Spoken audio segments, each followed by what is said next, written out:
Hi, everyone. This is John from AU Pack Mule, and thank you for joining me. Today, we're going to do the first of 30 days in a row of live streams.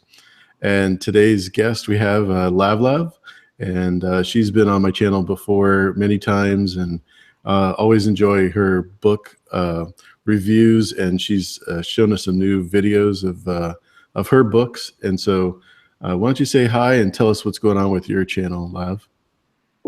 Hi guys. Not much is going on with my channel. Thank you, AU, for letting me come on. I know things didn't work out with David, so happy to come on in. Basically, my channel, I'm just keeping it mostly to books. Even the I do some unboxings, and even my unboxings are book related.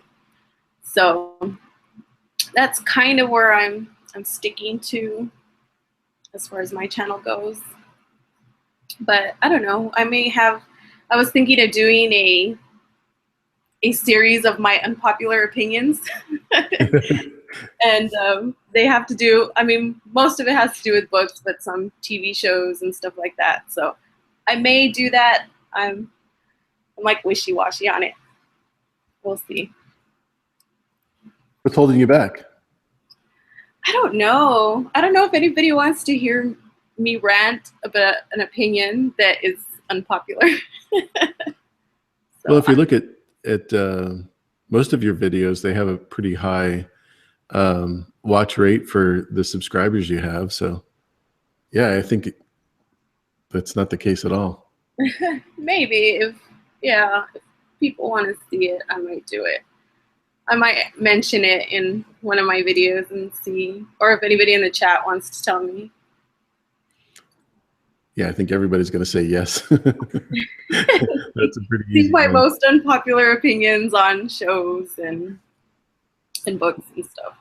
Well, when you say popular, I think me and you agree probably most on everything when it comes to characters and who's the scumbag, except for Littlefinger. I know you're a little prejudice on Littlefinger, but other than that, I think we're pretty much the same opinion. So my love for Littlefinger and Logan, but there's a lot of characters I dislike, and a lot of people, like, I've put my opinions on, forums and stuff, and I've been attacked a lot for my opinions, and I was like, I think I have a lot of unpopular opinions.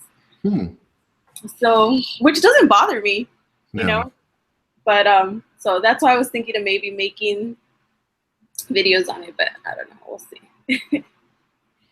Yeah, I think you definitely should, for sure. So my goal was to do 10 book questions on just the Song of Ice and Fire book. But today we're going to do a little bit shorter one because we're a little short on time. And I definitely want to get to some of these questions. But after hearing, 6 years of Jon Snow and his parents, who do you think Jon Snow's parents are? Well, I've always thought from the beginning, as soon as I started thinking of his parentage, I always thought it was Rhaegar and Lyanna. Like, always. I even remember I ran into a couple of guys in a bar one time, like years ago, when my daughter was just born, and we started talking Game of Thrones, and we literally sat there. Like, I'd never met these people, but we sat there for hours talking about Game of Thrones. And I told them, I think that Jon Snow's parents are, Rhaegar and Lyanna. And they're like, yeah, that's a theory on, like, if you go on the forums and stuff. And I was like, forums? And they're like, yeah, there's forums and there's YouTube and stuff. And I was like, really? I need to check that out. So I always thought it was them. If it doesn't turn out to be them in the book, I'll be shocked. Like, really shocked. I think he laid it out there for everybody. Yeah. Did you ever have anyone else in mind? Well, I got to be honest with you. I've been watching The Order of the Green Hand. Tony Teflon recommended them about Christmas time, and I've watched their videos, and they have some compelling evidence, but like Preston Jacobs, it's a little on the edge. You know, you really have to reach for your imagination in some of them. So they have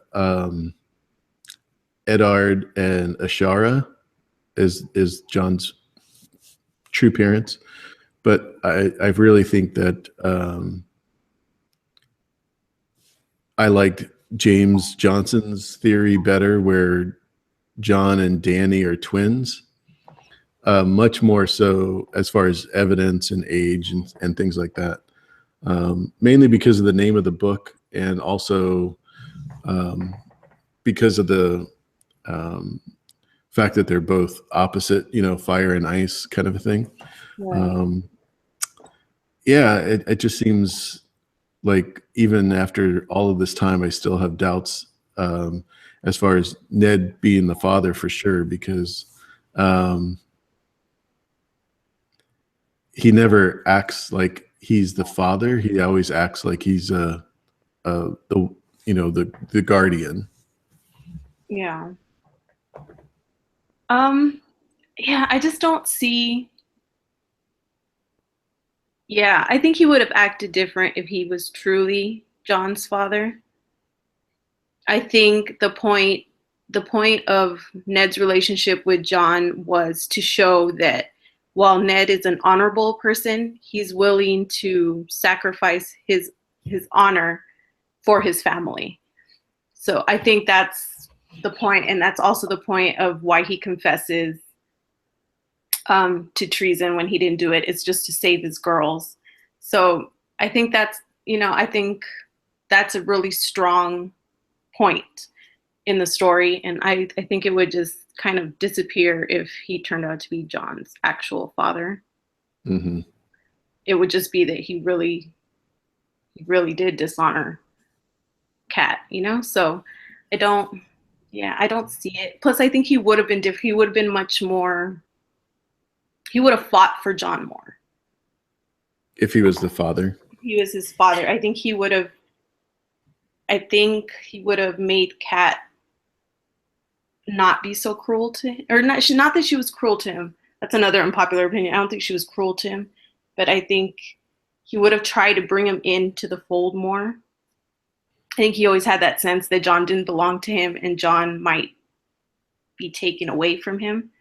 So John was always kind of a little bit on the outskirts of the family. I think if he was actually his son, he would have like dug his nails into John and brought him closer in, Do you think that would be possible in that timeline?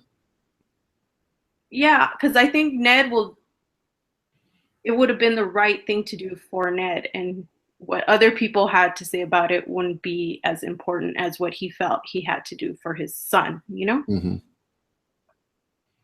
That's for Not sure. that he loved John any less because he was his nephew, Mm-hmm. but like John never belonged to him, and he always kind of knew that John would always be taken away from him. I think he had that in the back of his head, and that's why.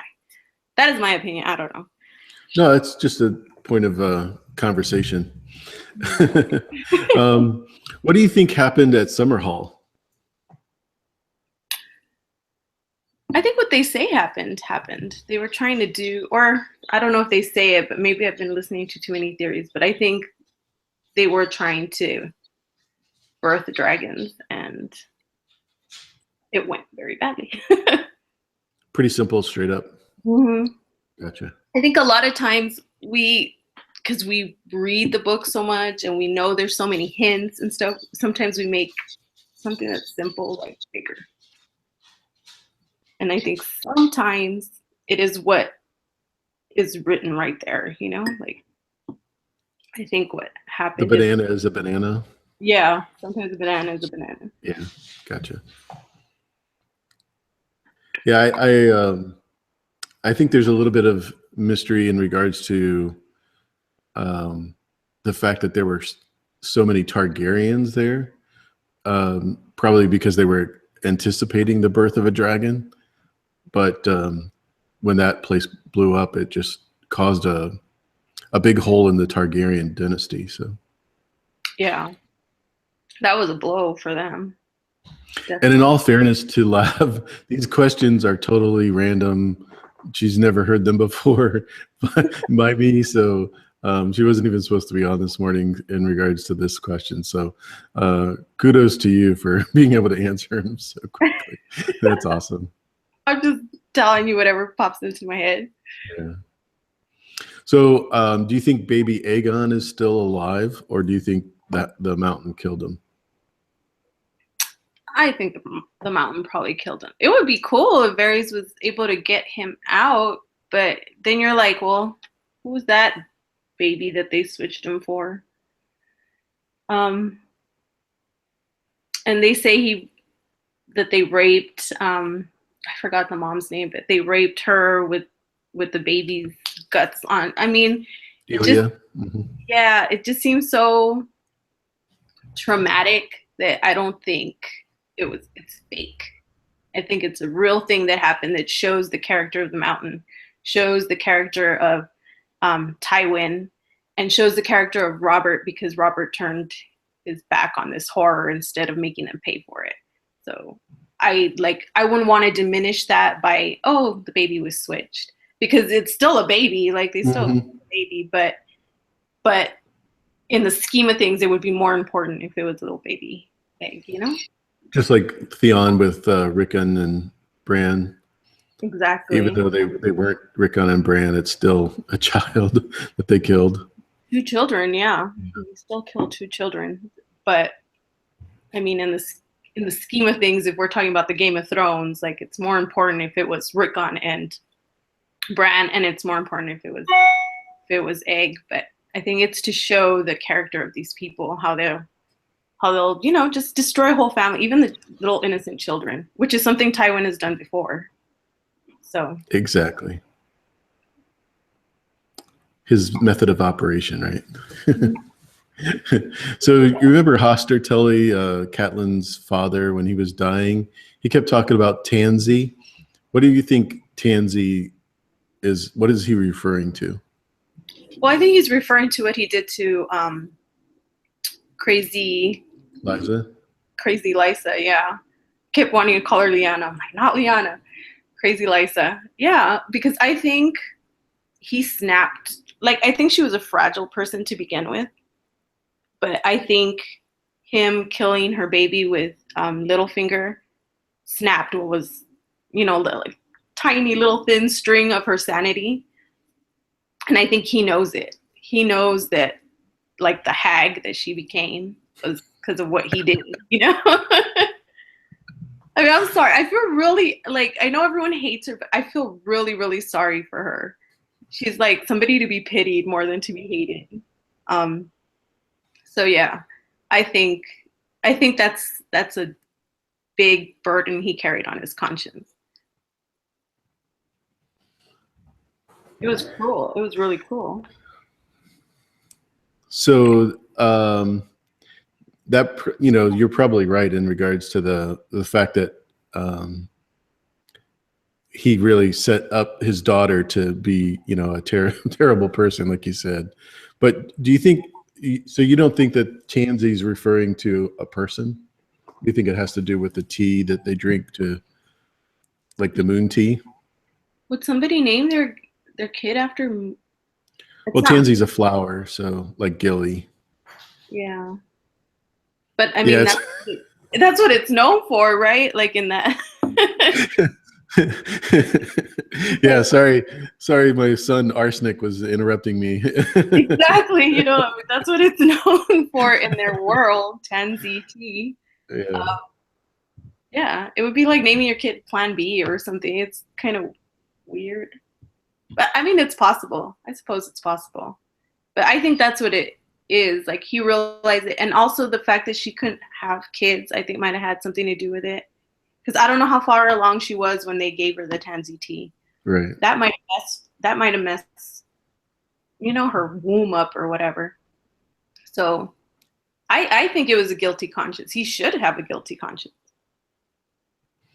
Yeah, we definitely blame John Aaron for the miscarriages that she had, but it could have been her too, Yeah, it could have been her too. Or maybe Littlefinger was slipping her wounded. Like we never know. But she had miscarriages, right? So Right, right. I can't have his son. Give me that tea. yeah, Uh, you never know with that guy. But I think they would have left hints about that. I'm not sure they've left hints that Littlefinger has tried to make her have miscarriages. But it's something he would do. Littlefinger doesn't care about that stuff either.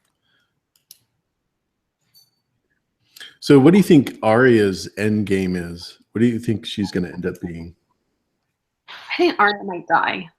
Arya might die. Yeah. Yeah. Any? Because they have that, and I don't remember who said it or who pointed it out. Somebody pointed it out that you know how they've taken the books and made graphic novels out of them or comics out of them? Sure. That there were certain things that they have to obviously cut out for a comic.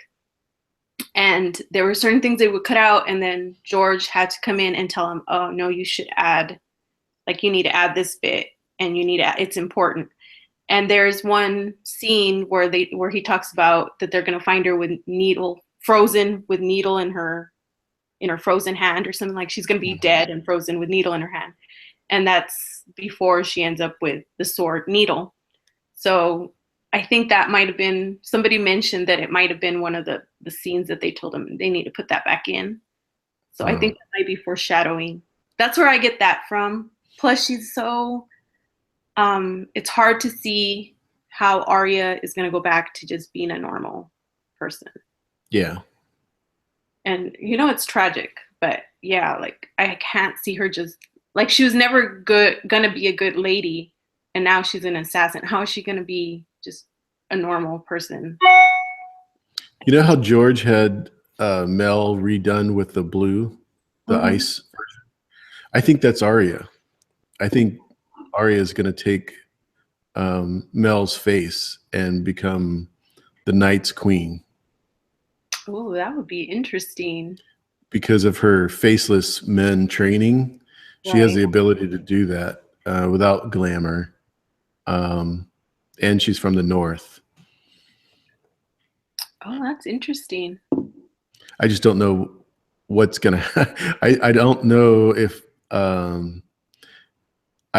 because of her involvement with Jon Snow in the very beginning of the story, and George initially had her be, a romantic couple with Jon Snow, that I have a feeling that there's a Nisa kind of thing going on with those two. Oh yeah, I can see that. Because they definitely. Sorry. Oh no, I was just saying I would prefer that to Dany. I like Arya as Nisa more than Dany, because I mean Jon loved Arya so much. Right. Oh, I like that one. I'm gonna have to think on that.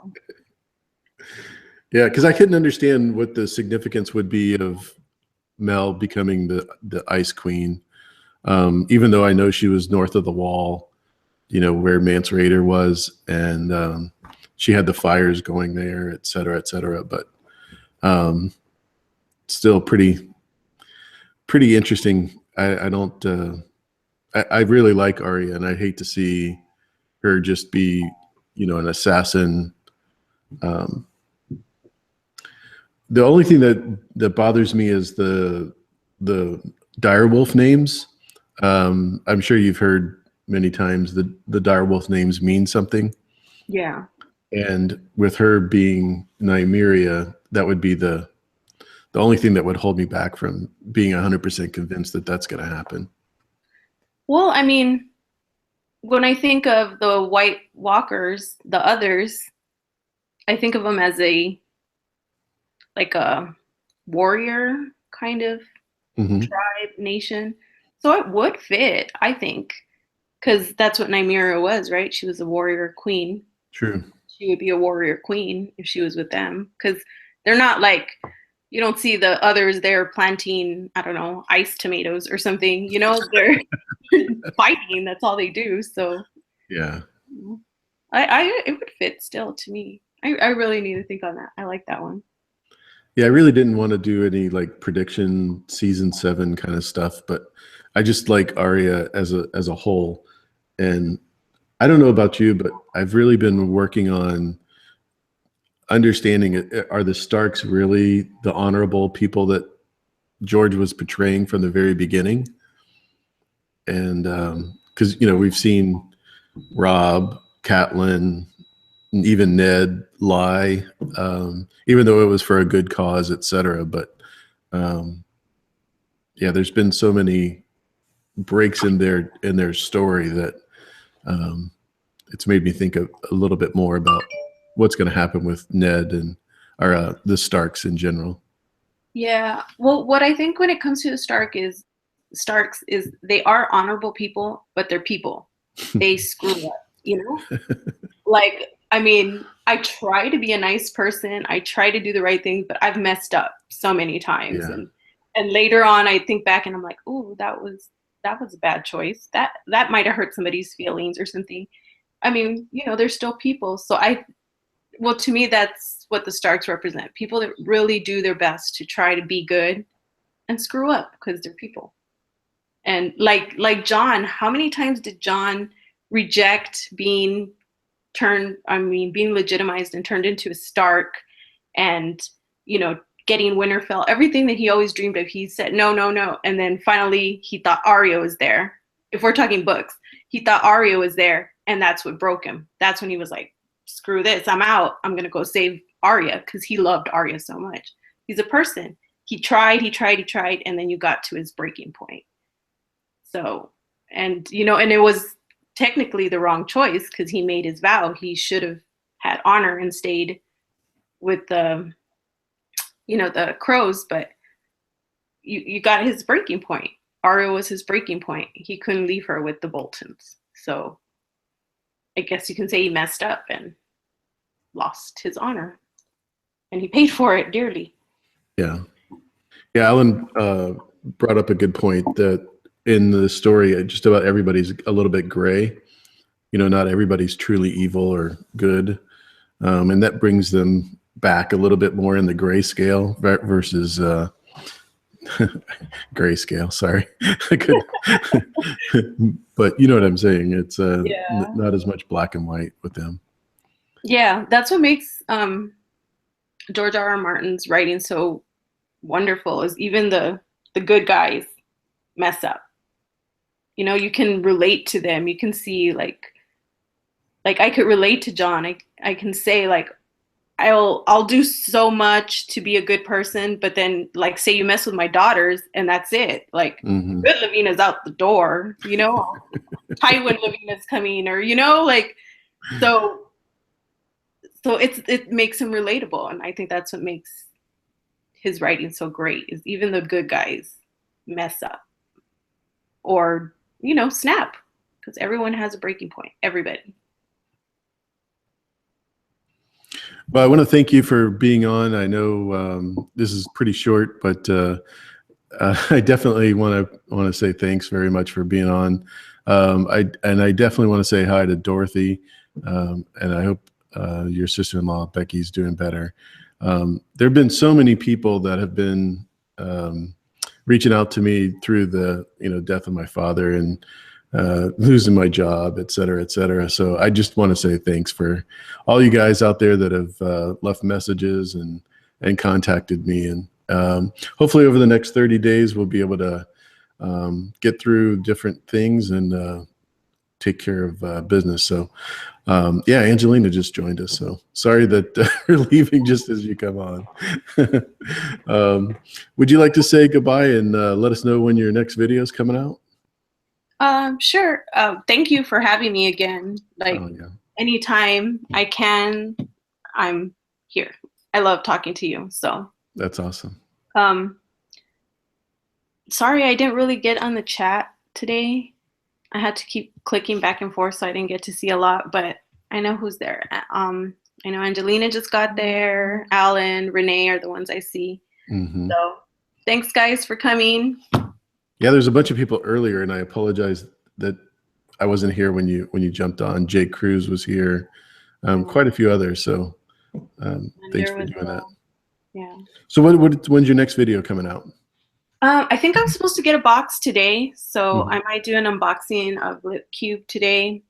Like I had told you earlier, I do everything on my phone, guys, so that's why it's kind of like, low quality.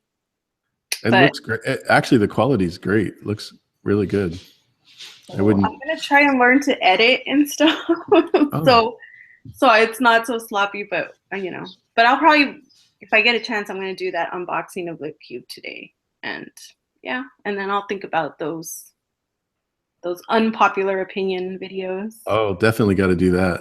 If anybody wants to see me rant about things that nobody agrees with me on. So yeah. Yeah, that Cat would be is one of those, fun. actually. I was thinking of doing a video on Cat because everybody hates Cat, and I think she gets too hard of a time. I understand why, but I think she gets too hard of a time. Well, yeah, we'll You're see like, what I the don't videos agree with say. you. No. Um, when you're dealing with stepkids or broken families, things like that, there's always a challenge, and sometimes it's not anybody's fault. It's just that's how you are. So, but I totally agree. Everybody likes to pick on her, like Sansa.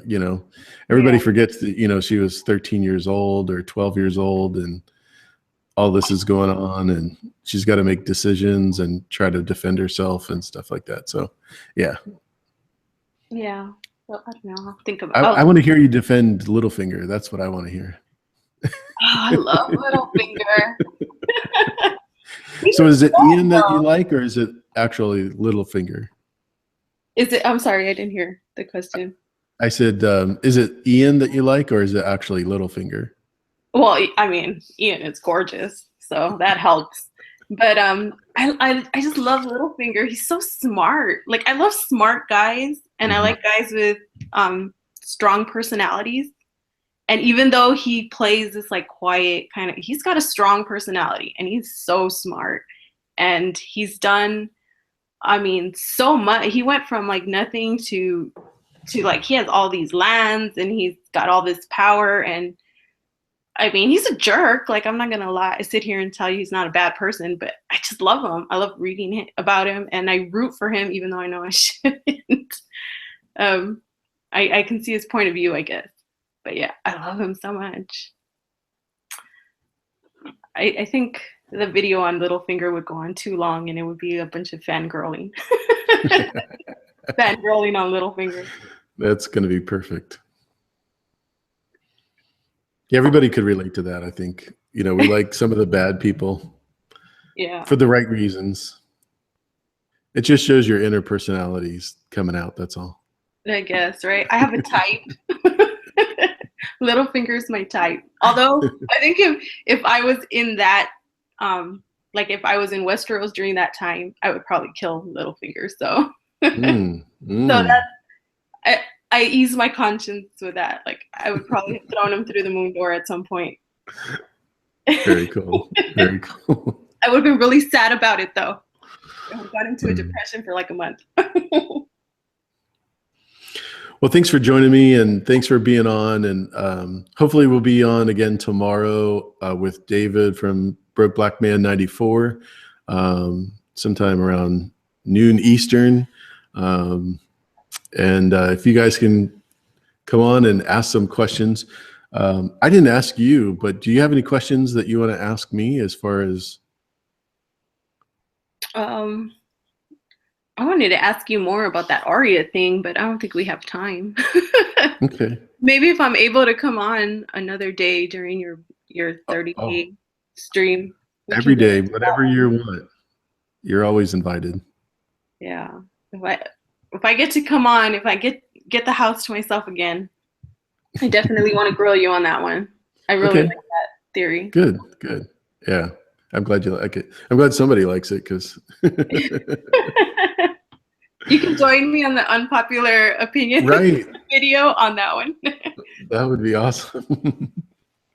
Yeah, no, Lav inspired me to do my very first video, which was the 30-day Game of Thrones video. So this is kind of like a continuation. So I'm glad it actually worked out where you were able to be on the first day for the 30-day live stream because I'm looking forward to doing these, and hopefully they'll be a lot better than today, because there's a little bit more of a miscommunication today. But I'm glad it worked out the way it did. Yeah, me too. I'm glad I was able to come on. And I'll be here for David tomorrow, hopefully. Super. All right. Well, thank you guys for being here, and hope you have a great day. And go Seahawks. Go Cowboys. Go Cowboys. Cowboys. May they never meet.